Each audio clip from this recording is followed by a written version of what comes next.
Salut à tous et bienvenue dans cette nouvelle vidéo, la première vidéo pour nous de l'année 2025.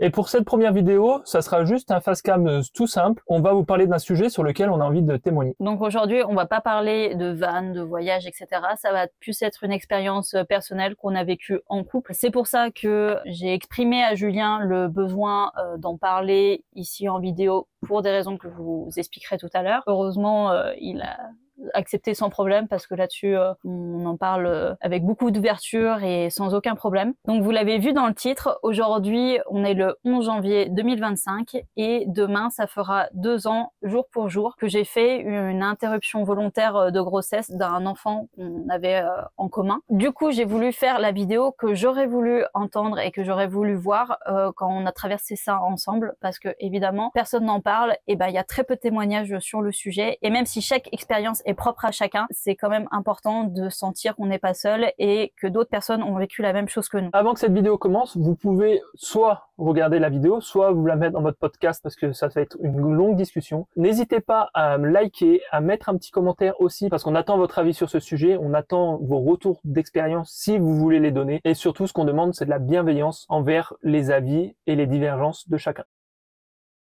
Avant qu'on soit dans cette situation avec Linda, on avait chacun de notre côté notre avis sur le sujet et on pense que c'est important de recontextualiser la chose pour que vous puissiez comprendre notre point de vue et notre avis à ce niveau-là. Donc moi personnellement, avant qu'on soit dans cette situation, j'avais une idée assez définie sur la question de l'avortement, qui est en gros assez facile entre guillemets pour moi. C'est que premièrement, c'est pas mon corps, pas moi qui porte l'enfant, donc dans tous les cas, la décision finale ne me revient pas. Et que ça soit pour garder l'enfant ou pour faire une interruption de grossesse, dans tous les cas, moi, mon avis personnel, c'était s'il y a besoin d'avorter, je suis d'accord. Si on veut garder l'enfant, je suis d'accord. Ça aurait pu être avec Linda ou avec n'importe quelle autre personne. Pour moi, mon avis était tel quel. C'est une décision qu'on prend à deux et le poids le plus lourd, entre guillemets, dans la balance pour moi, ce n'est pas le mien, mais c'est celui de la personne qui va porter l'enfant, donc en l'occurrence Linda à ce niveau-là. Donc pour moi, tout était clair à ce niveau-là dans ma tête. Donc pour moi, c'est un petit peu plus nuancé parce que comme l'a si bien expliqué Julien, forcément, nous les femmes, c'est nous qui portons l'enfant, donc la décision, même si moi je pars du principe qu'une décision, ça se fait à deux, même si l'homme doit se sentir concerné, ça reste la femme, on va dire, c'est son corps et c'est un peu nous qui avons le dernier mot. On va pas nous forcer ou nous ligoter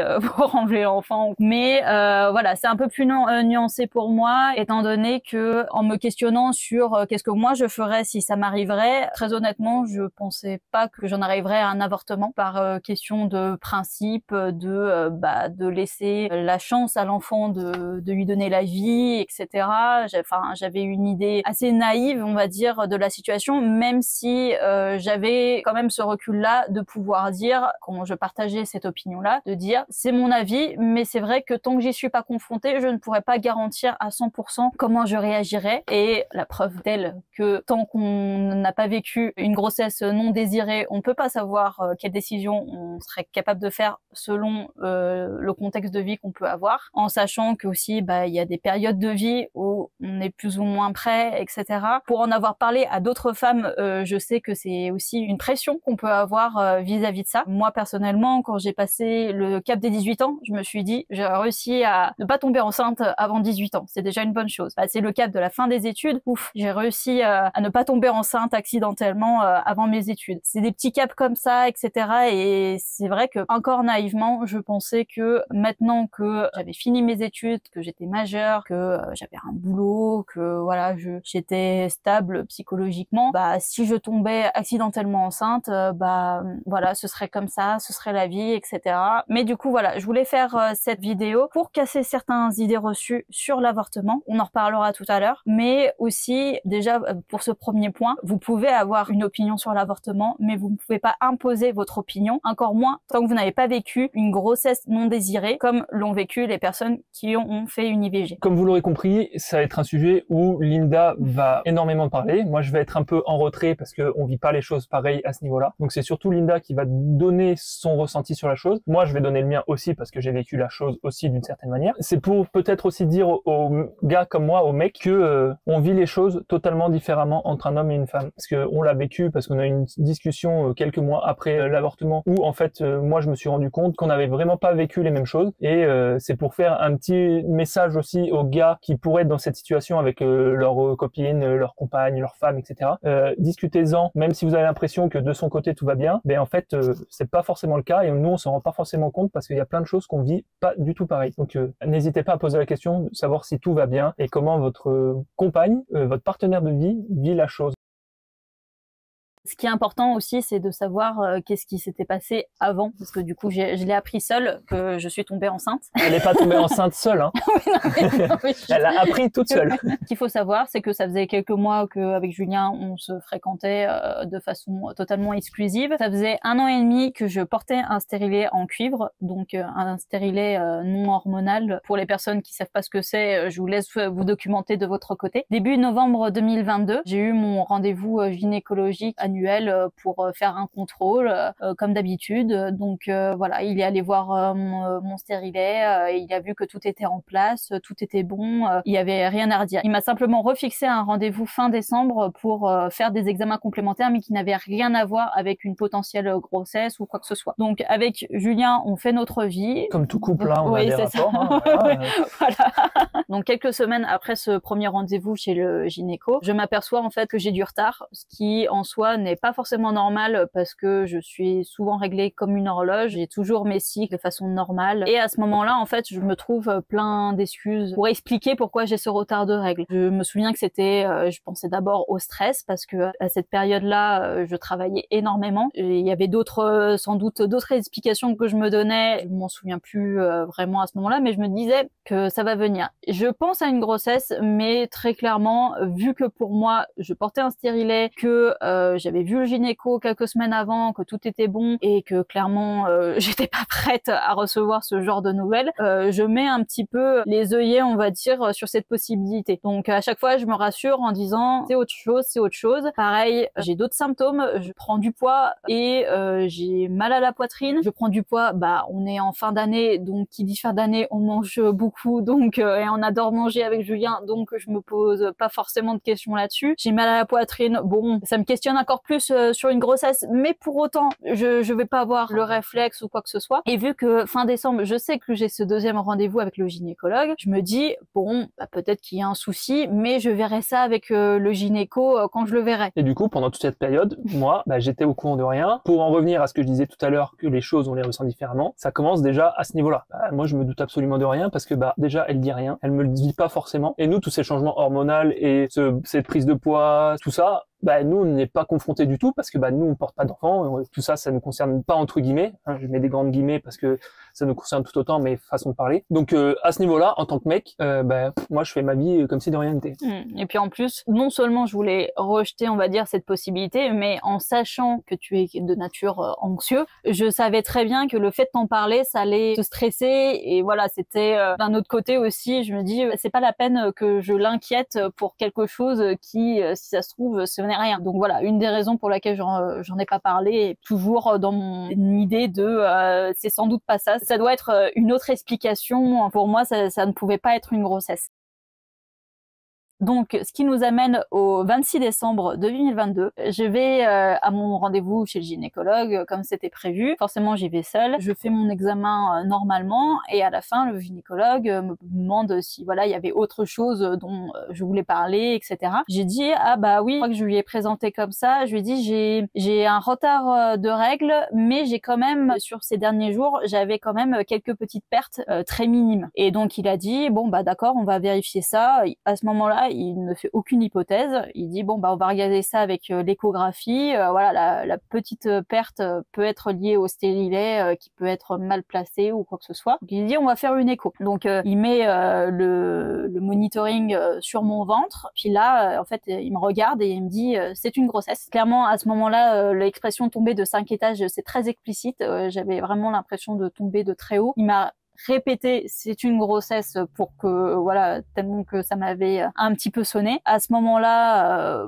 moi je pose très peu de questions parce que voilà, j'étais un peu sous le choc. À la fois ça me surprenait et à la fois ça me surprenait pas parce que comme je vous le disais, au fond de moi, je savais qu'il y avait quelque chose qui n'allait pas. Simplement le gynécologue très gentil. Je vous en parlerai encore plus, mais j'étais relativement bien accompagnée du début à la fin. Et donc voilà, il me demande si je souhaite avorter. Je lui dis qu'il faut d'abord que j'en parle à mon conjoint, ce qu'il entend totalement, et il me donne le numéro du bureau à appeler lorsque on aura pris notre décision. Puis voilà, je pars, je rentre chez moi parce qu'à ce moment-là, on venait de signer un bail pour un appartement, mais on ne vivait pas encore ensemble, donc je suis rentrée dans mon studio. À savoir que je ne pouvais pas prévenir Julien tout de suite parce que le soir même, on allait au restaurant avec ses amis pour fêter son anniversaire. Anxieux comme il est et que voilà, en sachant que ce genre de nouvelles allait complètement perturber sa soirée, je me disais il fallait pas que je lui en parle avant. On rentre dans son appartement. Je dis sur la route que voilà, quand on sera rentré, il faudra qu'on parle de quelque chose. Toi, je sais pas, qu'est-ce que tu t'es dit à ce moment-là? Bah, moi, quand on me dit on a quelque chose à dire, je me pose un million de questions. J'ai dû me poser la question si c'était entre nous deux. Pour moi, pour le moment, il y avait aucune question d'enfant ou quoi que ce soit dans ma tête. Et puis du coup, on arrive chez toi et du coup, je te dis, j'ai quelque chose à dire, j'ai découvert autre chose quand je suis allée chez le gynéco. Je crois qu'à ce moment-là, toi, t'as cru à plein de trucs, mais... Oui, bah, on pense à tout, hein. On pense à la maladie, on pense à... c'est ça. Non, mais oui. Et on pense aussi à l'enfant. Mais pour le moment, rien n'était encore concret pour moi. Et du coup, donc voilà, je lui dis que je suis enceinte.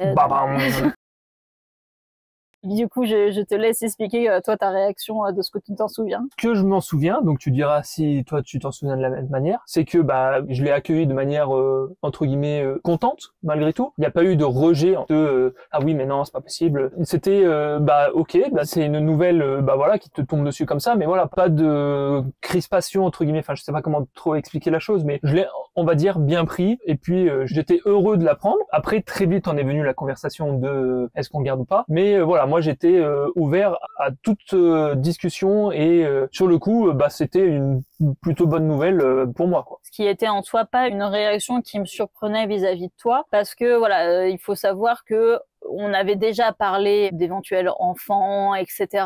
On savait tous les deux que chacun individuellement voulait avoir des enfants plus tard, donc là on était ok là-dessus. On en parlait, mais voilà de façon très légère. En soi, je savais que Julien était encore plus que moi motivé par la parentalité. Lui, il se sentait beaucoup plus prêt que moi. Puis voilà, j'étais pas au point de dire que j'étais pas prête, mais non, mais c'était pas le moment. Mais voilà, je te sentais vachement motivé sur le sujet. Oui. Après, moi, j'ai toujours été assez enclin avec cette chose de parentalité. Donc, c'est vrai que sur le moment, moi, ça me posait pas trop de soucis. Et du coup, en est venue la discussion. La décision, du coup, je pense que vous avez compris, la décision qu'on a prise, mais ça a été une décision qui a été prise assez rapidement quand même. Ce qu'il faut savoir, c'est que quand j'étais chez le gynécologue et que j'apprends que j'étais enceinte, là, déjà il y a le monde qui s'écroule, etc. Et le gynécologue, à la vue de l'échographie, il me dit ouais c'est bien une grossesse de 8 semaines. Là je fais waouh. À ce moment-là, je n'avais aucune idée de la législation du droit à l'avortement en France. Pour moi 8 semaines ça paraissait énorme. Quand en fait le gynécologue m'a posé la question si je souhaitais ou non avorter, une des rares questions que je lui ai posées c'est jusqu'à combien de temps j'ai le droit d'avorter. C'est là qu'il me dit que j'ai le droit jusqu'à 12 semaines. Pour le délai qui me restait, il était relativement court. Donc ce qui faisait qu'il fallait vite se décider. Pour en revenir à ce que je disais, la décision a été prise en 2-3 jours maximum. Ouais, 3 jours. Voilà, donc ça a été une décision qu'on a prise assez rapidement, réfléchie, bien sûr. Donc comme vous pouvez vous en douter, on a mis que 3 jours entre guillemets, mais pendant ces 3 jours, ça a été notre principale discussion. Sachant que, comme on l'a dit tout à l'heure, à ce moment-là, on venait de signer pour un bail pour un appartement qui, en soi, n'était pas fait pour accueillir un enfant. On aurait pu se débrouiller, on aurait pu s'arranger pour pouvoir le faire, mais ça n'aurait pas été dans les meilleures conditions pour ma part, que comme dit Linda, que je suis quelqu'un d'un peu anxieux et j'aime bien que les choses elles soient correctes, entre guillemets, bien sûr. Ça, et on commençait sérieusement aussi à parler de notre projet de van dans lequel on est aujourd'hui. Donc c'est vrai que ces choses ont aussi pesé dans la balance de la décision. Donc moi très personnellement j'étais plus au départ pour garder l'enfant. Ça a été très dur pour toi de prendre une décision. Oui, parce que dans le sens où j'en reviens à ce que je disais au début, la décision me revient pas réellement. La discussion se fait à deux à ce sujet-là, mais la discussion finale, en tant que mec, il faut l'accepter, c'est comme ça. J'espère que vous pensez tous à peu près comme ça. Enfin j'espère pour vous parce que sinon c'est compliqué. Mais c'est à votre femme, à votre compagne, en l'occurrence à Linda, de prendre la décision décision finale. C'est pas nous qui allons porter l'enfant. Donc nous, on peut juste discuter avec la personne pour qu'on trouve la solution qui nous convienne à tous les deux. Donc là, la solution, ça a été d'avorter. Moi, très clairement, ça m'aurait pas du tout dérangé de le garder. Il faut savoir aussi que si on vous explique les raisons, c'est pas forcément pour se justifier, parce qu'après c'est propre à chacun et c'est notre vie, etc. Aussi, on donne des raisons à la fois pour les personnes qui vivent ce qu'on a vécu, qui puissent s'identifier, et pour que les gens comprennent que il n'y a pas de bonne ou de mauvaise réponse à cette prise de décision là. Il faut en parler. Il faut en parler, et surtout que voilà, il n'y a pas de bonne ou de mauvaise raison de prendre telle ou telle décision. Oui, vous ne serez pas une bonne ou une mauvaise personne en fonction de la décision que vous prenez. Ce qu'il faut savoir, c'est que moi, pour ma part, le choix d'avorter a été un peu plus rapide que pour Julien. Autant je me posais absolument pas de questions sur le fait que oui, on allait s'en sortir, oui, l'enfant allait être bien avec nous, oui, on allait évidemment l'aimer de tout notre cœur, il n'y avait pas de souci à ça, mais c'était est-ce que c'était vraiment le bon moment pour aussi bien dans notre parcours individuel que dans notre parcours de couple. Je suis tombée enceinte, ça faisait quelques mois qu'on s'était remis ensemble parce qu'on s'était séparés pendant 1 an. Pour moi, c'était aussi important qu'on vive des choses à deux. Il y a des choses, comme Julien vous l'a expliqué, on venait tout juste de parler de ce projet de construction de van. Évidemment que l'un n'empêchait pas l'autre, mais ça allait forcément ralentir le projet et le retarder parce que forcément, quand vous mettez toutes vos économies dans l'aménagement d'un van, il faut aussi assumer un enfant derrière. Donc forcément, ça aurait décalé le projet. Ça aurait décalé le projet, et aussi, étant donné que Julien, il était dans une position à ce moment-là aussi professionnelle qui ne lui convenait pas du tout, toujours avec son côté anxieux, où pour réaliser ce projet, il est énormément sorti de sa zone de confort en quittant un CDI qui était confortable. Je savais aussi, et je pense que tu pourras me le confirmer, avec un enfant... je serais resté dans ma situation. Voilà. Le classique, voilà, j'ai un enfant et je travaille parce que faut subvenir à ses besoins, même si moi je suis pas bien dans ma vie professionnelle. Ça aurait été ça, c'est sûr. Et puis aussi, pour ma part, je me suis toujours dit depuis un certain bout de temps que j'aurais un enfant au moment où j'aurais la sensation d'avoir accompli ce que je voulais accomplir avant d'avoir un enfant. Ça ne veut pas dire qu'une fois qu'on a un enfant, notre vie est terminée, mais il y a des choses où c'est beaucoup plus simple d'être sans enfant, et je voulais m'assurer que une fois que je déciderai de fonder une famille, ce sera pas au détriment de certains projets que je peux avoir. Et je voulais m'assurer donc que tous les projets que je voulais faire n'allaient pas être perturbés par l'arrivée de cet enfant, et ne pas me sentir frustrée surtout. Donc aussi bien par le fait de retarder notre projet de van, je sais que ça allait énormément me frustrer. C'était quelque chose que rien ne le fait d'y penser, ça me frustrait énormément. Et aussi juste quelques mois plus tard, j'avais pour projet de faire le GR20 avec Marla, donc ça je savais aussi que pareil, c'était quelque chose que je ne pourrais certainement pas faire et pas avoir un bout de temps. Donc voilà, c'est plein de choses où je sentais que si j'avais un enfant maintenant, j'allais ressentir énormément de frustration, et je ne voulais surtout pas faire ressentir ça à mon enfant une fois qu'il serait venu au monde. Et même si j'aurais donné tout l'amour que je veux et j'aurais fait en sorte de masquer ça, ça ne change rien que la réalité prend toujours le dessus, et je ne voulais pas que mon enfant vive mes frustrations de projets que je n'aurais pas pu réaliser à cause de sa venue au monde. Dans les autres arguments aussi, avec Julien, on venait de se remettre ensemble, comme je vous l'avais dit, en sachant que voilà, pour l'instant, on réexpérimentait notre vie de couple, même si on se sentait déjà prêt à emménager ensemble, etc. Moi, j'avais aussi la parfaite conscience en fait que l'arrivée d'un nouveau-né, ça peut bouleverser une vie de couple,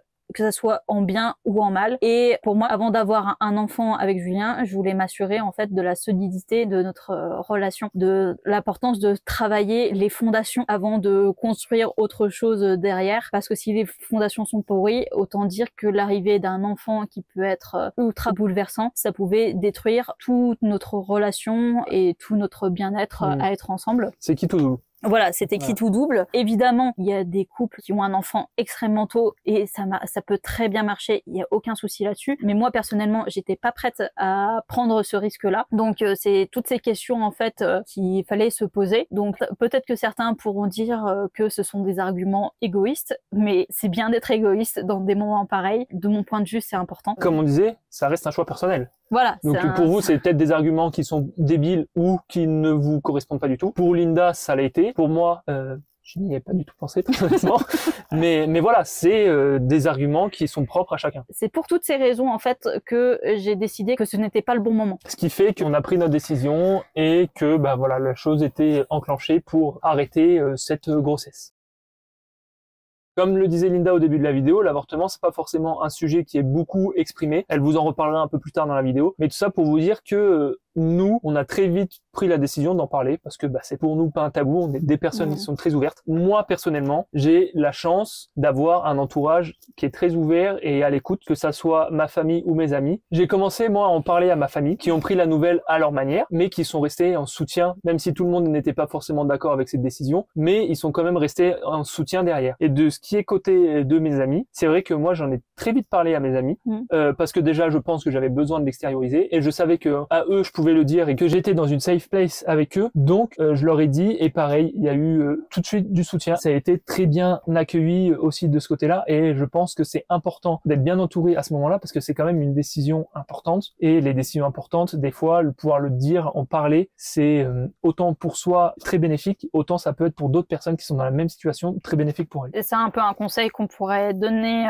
aux personnes, parce que moi j'ai senti le changement qu'il y a eu en toi, le fait d'en avoir parlé à tes proches. Si vous êtes dans une impasse sur ce genre de décision, si vous sentez qu'en fait vous avez beau y réfléchir, vous n'arrivez pas à savoir ce que vous voulez, etc. Et si uniquement si vous êtes entouré de personnes en qui vous avez confiance dans leur jugement, dans leur capacité à accueillir ce que vous avez à dire sans jugement, parlez-en, parce que ça permettra sans doute le fait d'en parler à des personnes extérieures, de démêler un peu cette pelote de laine, cette boule noire en fait qui est au-dessus de votre tête. Et mine de rien, moi je l'ai senti sur toi, Julien, que ça t'a vachement aidé, qu'il y a eu un avant et après au moment où tu as commencé à en parler à ta famille, à tes amis. Puis bon, après, concernant la famille, c'était évident pour nous qu'on en parle. Et puis après, Julien m'a très gentiment demandé si ça me posait problème qu'il en parle avec ses amis. Puis bon, moi, vu que je ne voyais absolument pas le problème, je voulais pas que ça soit un secret d'État. Faut pas que ça soit un sujet tabou. Oui, c'est pas ça. Tabou. Voilà, donc moi, ça me posait absolument pas de problème en fait de leur en parler. Surtout, du coup, c'est des personnes que je connaissais, donc voilà, je savais qu'il y aurait pas de soucis particuliers. Enfin voilà. Moi, j'en ai aussi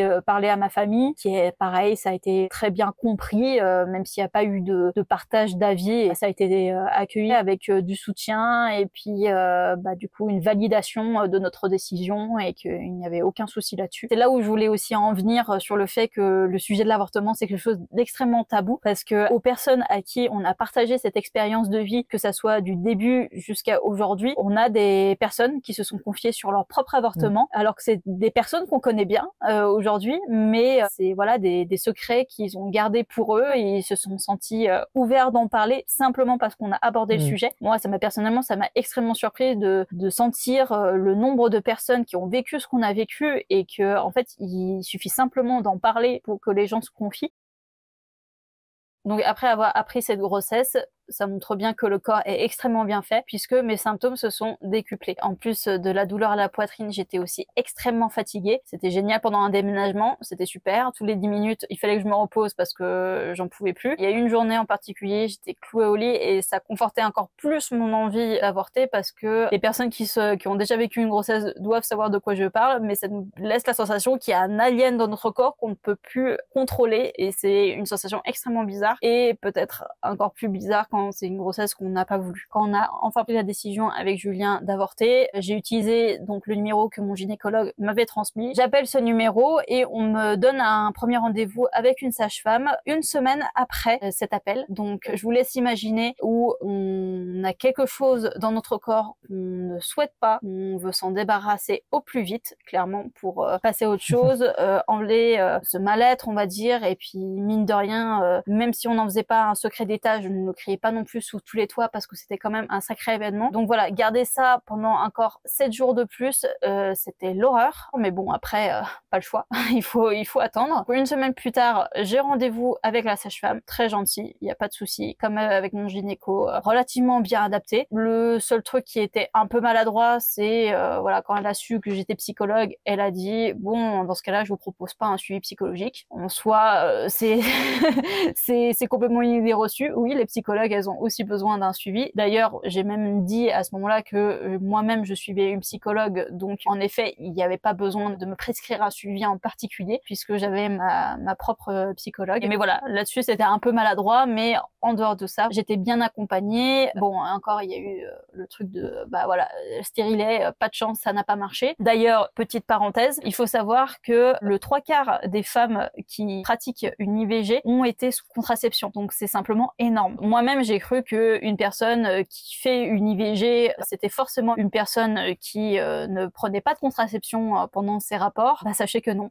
En fait, c'est complètement l'inverse. Même si les contraceptions d'aujourd'hui, elles sont très efficaces, elles ne le sont pas à 100% et il faut bien le retenir. Et c'est pour ça que bah moi j'en fais partie, d'autres personnes en font partie. On est plusieurs dans ce cas de figure à tomber enceinte alors qu'on l'a pas voulu et on a fait les choses exactement comme il fallait. Donc après ce rendez-vous-là, il va se passer encore une semaine de plus entre ce premier rendez-vous et le moment où je vais avoir l'intervention parce que c'est encore toute une procédure et je dois avoir un rendez-vous avec un anesthésiste parce que pour moi c'était forcément une IVG par curetage, donc ce qui voulait dire que j'allais me faire opérer, que j'allais être mise sous anesthésie générale. Donc rendez-vous avec anesthésiste et puis remplir toute une paperasse habituelle pour tout type d'intervention chirurgicale dans un hôpital. Pendant cette période, évidemment, on continue à remettre tout le temps en question notre décision. Mentalement, là-dessus, je ressentais pas de tristesse particulière vis-à-vis de ça. Je voulais qu'une seule chose, c'est que cet être sorte de mon corps. Je n'en voulais pas, donc je voulais qu'il sorte et point barre. La veille de l'intervention, j'ai eu rendez-vous avec ma psychologue où je lui ai annoncé la nouvelle et voilà, j'en parlais de façon très neutre, sans voilà de questionnement ou quoi que ce soit. Et puis on est très vite passé à autre chose. Il n'y avait pas de crainte ou voilà, je me sentais pas forcément courageuse de passer une telle épreuve, etc. C'est d'ailleurs aussi à mentionner, c'est que c'est pas parce que vous vivez un avortement que ça doit forcément être la pire épreuve de votre vie, extrêmement difficile, parce que chacun le vit à sa manière, c'est propre à chacun. Donc ne culpabilisez pas non plus si vous ne ressentez pas de choses en particulier au moment ou avant ou après ou pendant l'avortement.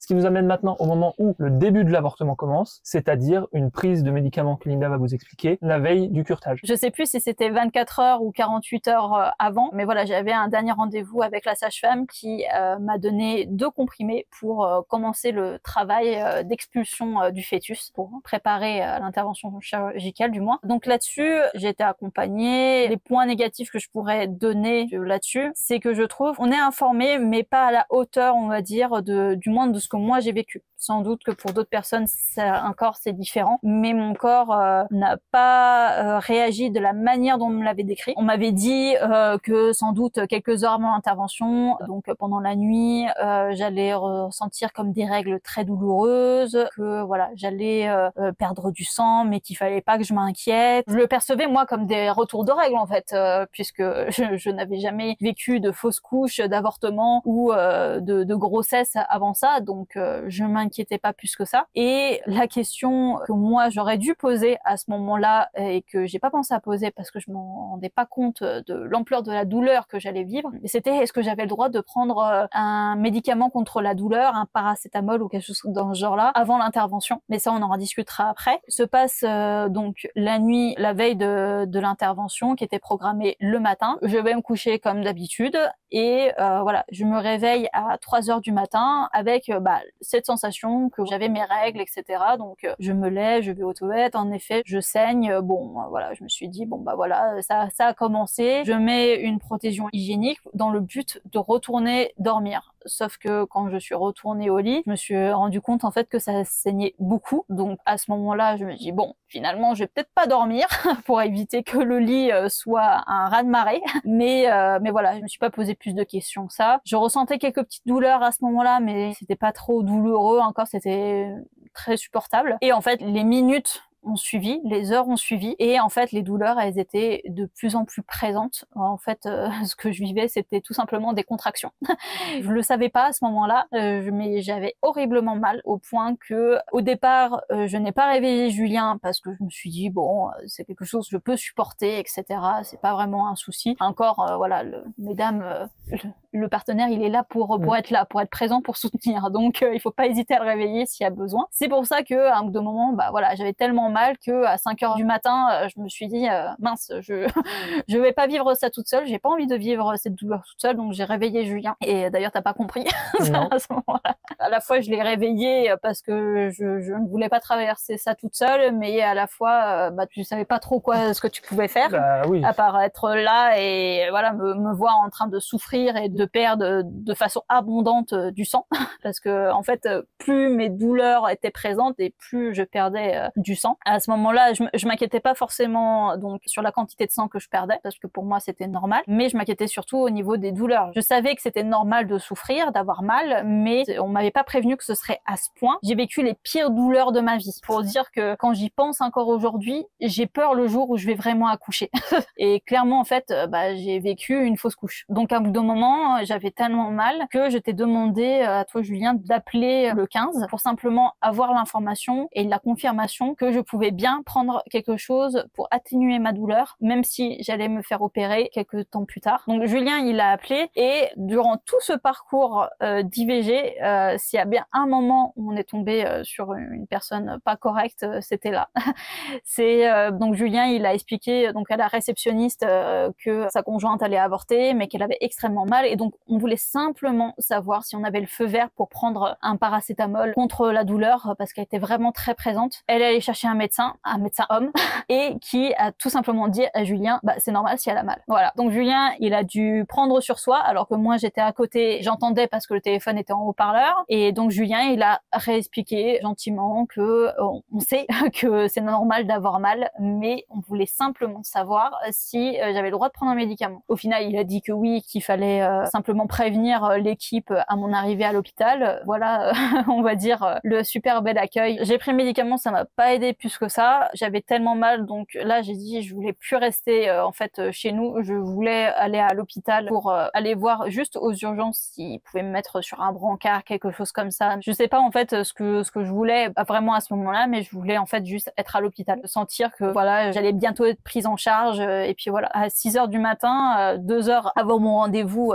initial, on est allé à l'hôpital, on s'est présenté aux urgences. Malheureusement, l'accueil a dit de façon vraiment très empathique qu'elle était désolée, mais qu'elle ne pouvait pas nous prendre en charge. Donc elle nous a juste conseillé d'attendre que le service de chirurgie ambulatoire ouvre, donc à 7 heures, 1 heure plus tard. En attendant, je continuais à vider de mon sang et j'étais pliée en deux. Du coup, l'heure qui restait, je suis restée aux toilettes à encore continuer à perdre du sang et des blocs aux toilettes. C'est très glamour, dit comme ça, mais c'est la vérité. Arrivé du coup dans le service qui ouvrait, normalement Julien n'avait pas le droit de m'accompagner dans ma chambre tant que j'avais pas fini la chirurgie. Heureusement, on est tombé sur une infirmière très gentille qui, au vu de mon état et de la raison pourquoi j'étais présente, elle a dit bon, vous pouvez venir l'accompagner, mais si on vous demande, je ne sais rien. Du coup, après ça, ça s'est très bien passé. J'étais changée, etc. On m'a donné quelque chose contre la douleur. Et puis donc après, je suis allée en chirurgie. Pour vous dire à quel point j'ai été pliée en 4 tellement la douleur était présente, c'est que j'étais extrêmement soulagée quand je me suis réveillée et que je n'avais plus cette douleur. Pour moi, c'était super. J'étais ramenée en chambre et en plus, l'aide-soignant qui m'a ramenée dans ma chambre était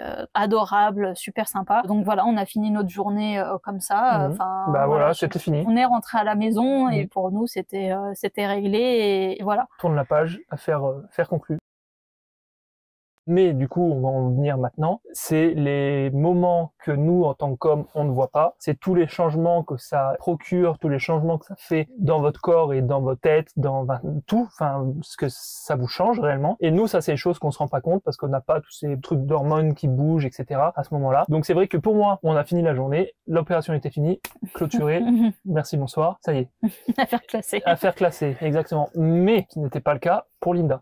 Ce que j'ai appris plus tard, parce que c'est vrai qu'on n'en avait pas discuté tout de suite, on a laissé un peu le temps passer. Je sentais que, ça va travailler quand même. Il y avait eu des petits signes avant-coureurs. Et donc voilà, pour dire que nous, en tant qu'hommes, comme pour une grossesse normale, nous on est là, mais voilà, on peut pas faire grand-chose et on se rend surtout pas compte de grand-chose, parce qu'on pourrait faire beaucoup de choses, mais on se rend compte de très peu de choses et on vit les choses totalement différemment. En plus, le fait que j'en ai pas parlé tout de suite à Julien et au bout d'un certain temps, c'est que moi-même, en fait, fait, je me rendais pas compte en fait que ce que ça allait faire en moi, parce que pour moi, clairement, c'était la décision, elle était prise. Et encore aujourd'hui, je n'ai jamais remis en question, je n'ai jamais regretté la décision qu'on a prise. C'est simplement, il se passe beaucoup de choses en fait dans notre corps sur le plan physique et psychologique qui fait que moi je n'avais pas conscience de ce que j'allais vivre. Il y a une différence entre quand sur un bout de papier on vous explique qu'après une IVG vous pouvez vous sentir mal, etc. Autant le vivre réellement, on se rend pas compte en fait que ce genre d'intervention peut être bouleversant et ce n'est pas anodin non plus pour le corps. Donc en fait voilà, moi j'ai continué ma vie comme c'était et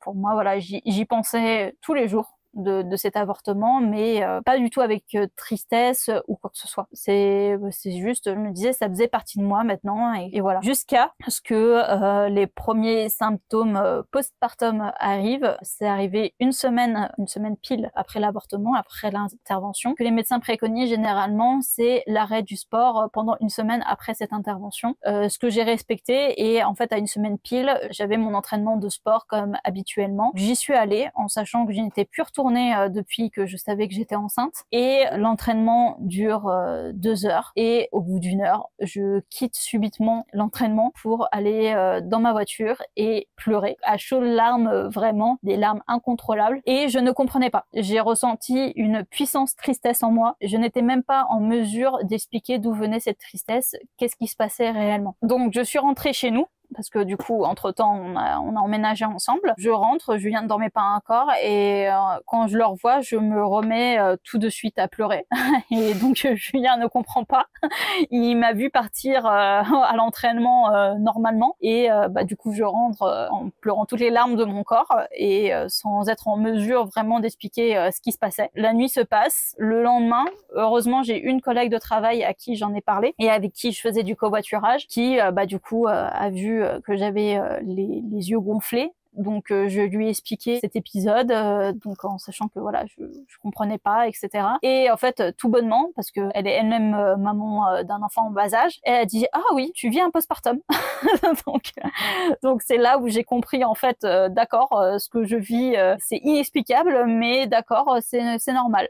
Donc s'en est suivi des semaines où je me sentais un petit peu à fleur de peau, mais voilà, je me disais ça va passer, c'est pas bien grave, sans réaliser que ce bouleversement hormonal avait aussi des répercussions sur mon comportement. Et sur notre vie de couple, entre guillemets. Sur nos vies de couple, surtout ma vie professionnelle, parce que c'est là où il y a eu une grosse prise de conscience. C'est le moment où votre chef vous convoque dans son bureau pour dire qu'il y a quelque chose qui ne va pas, qu'on me reproche d'être renfermée, de ne pas communiquer. Dans tous les cas, sans venir dans les détails de ces accusations-là, sur ma capacité à travailler avec mes collègues, ça ne change rien au fait que, encore une fois, on ne parle pas assez des conséquences de l'avortement et ce que ça peut provoquer, en sachant que cette chef, elle est médecin, elle était au courant de l'avortement puisque je l'en ai informée la veille de mon intervention pour qu'elle sache pourquoi je ne serais pas présente au travail ce jour-là, en sachant que j'ai enchaîné tout de suite derrière. Quand je lui ai annoncé la nouvelle, elle a dit que voilà, qu'elle comprenait bien et qu'il fallait que je prenne soin de moi. En revanche, quand du coup on a eu cette discussion sur comment j'étais au travail, etc., sans du tout faire le lien de l'avortement, elle m'a simplement demandé si je me sentais encore bien dans mon travail. Ce qui, en soi, était très maladroit. Il n'y a pas eu ce lien qui s'est fait alors que c'est un professionnel de santé. C'est le jour où j'ai vraiment extrêmement pleuré. Je me suis rendu compte à quel point cet avortement, cet événement m'a impacté. À savoir que même si j'ai eu d'autres rendez-vous, que la sage-femme, mon gynéco, etc., jamais personne, en fait, m'a posé la question de comment j'allais. Je me suis un peu renfermée sur moi-même. Et puis, j'en parlais pas à Julien parce que je n'arrivais même pas à mettre des mots sur ce que je ressentais. Je trouvais ça étrange et voilà, pas normal que à la fois je me trouvais relativement bien accompagnée, que j'ai pas reçu de jugement comme on peut l'écouter sur d'autres témoignages d'avortement. Je n'ai jamais regretté l'avortement et pourtant je me sentais mal et je n'arrivais pas à expliquer pourquoi en fait je ressentais ce que je ressentais. Dans ma tête, je n'avais pas de raison de ne pas me sentir bien. Heureusement, ce jour-là, le hasard a voulu que j'ai rendez-vous avec ma psy qui m'a réceptionnée. C'est la première fois où elle m'a vue dans un état pareil et elle a dit oula, du coup il va falloir qu'on en reparle de cet avortement. Bon, après il n'y avait pas vraiment grand-chose à dire autour de cet événement-là, mais en fait c'était juste accueillir toutes mes émotions. Et puis aussi, ce que j'ai beaucoup conscientisé à ce moment-là, c'est que quand je ne vais pas bien, de ne pas attendre à ce que les gens me posent la question, surtout dans mon entourage, que si je suis mal, si je suis triste, malheureuse, de ne pas hésiter à le dire. Moi, je terminerai par un petit mot pour les mecs qui sont encore là à regarder cet épisode. S'il y en a encore, c'est bien. Mais juste pour vous dire que si vous êtes dans cette situation avec votre compagne, acceptez le fait que elle aille pas bien, que vous savez pas pourquoi, vous ne savez pas comment faire, vous ne savez pas quoi faire, mais vous êtes là. C'est, je pense, déjà quelque chose de très important de soutenir, même si on est un peu démunis et qu'on sait pas quoi faire. Moi, ça n'a pas été forcément un moment très facile non plus, même s'il était totalement différent de celui qu'avec Linda, parce que moi, contrairement à elle, le seul truc que j'avais du mal à vivre, c'est de ne pas savoir pourquoi elle allait pas bien. Mais le truc, c'est que elle non plus ne savait pas forcément pourquoi elle allait pas bien. Et je ne savais pas quoi faire pour que ça aille mieux. Mais quand tu essayes de faire des choses pour que ça aille mieux et qu'en retour, t'as pas forcément un réel retour, c'est vrai que c'est frustrant, mais le fait d'en discuter au fur et à mesure, on comprend le pourquoi du comment et pourquoi on en arrive là. Donc, même si vous comprenez pas, soutenez, c'est le plus important, et restez à l'écoute et ouvert à ce que votre partenaire vous dit. Le postpartum, il existe chez toutes les femmes qui traversent ce genre de bouleversement hormonal, donc c'est le genre de conseil qui peut être appliqué dans toute situation. C'est ça. Ce que je voulais expliquer pour terminer, c'est que là, ce qu'on vient de vous raconter, c'est notre expérience personnelle. Chacun vit un avortement, comme je disais, à sa façon, comme son corps réagit. Donc, il faut dire que voilà, vous pouvez ressentir beaucoup de bouleversements à cet événement, d'autres non. Vous pouvez regretter, d'autres non, et c'est ok de bien le vivre, de mal le vivre. Il n'y a pas en fait de jugement à avoir là-dessus. C'est un événement qui n'est pas anodin et c'est propre à chacun. Comme pour avoir un enfant, c'est propre à chacun. Chacun réagit différemment. Moi, pour vous donner une idée, il m'a fallu 1 an clairement avant l'intervention pour me dire que vraiment ça y est, j'étais enfin passée à autre chose, même si ça fera toujours partie de notre histoire. Encore aujourd'hui, je pense à la vie qu'on aurait eue si l'enfant était là. Mais sachez une chose, si vous êtes en train de traverser ce qu'on a traversé et que pour l'instant vous ressentez des émotions de tristesse et que vous n'allez pas bien, sachez que le temps joue beaucoup et ce ne sera pas, du moins je l'espère pour vous, ça ne l'a pas été pour moi, pas indéfini comme souffrance, et le temps joue beaucoup. Pour ceux qui sont encore là, merci d'avoir suivi ce témoignage. Comme disait Linda, c'est notre histoire à nous, c'est notre expérience. On espère que ça pourra aider certaines personnes. Et en attendant, on vous dit à la prochaine pour une nouvelle vidéo. À plus. Ciao.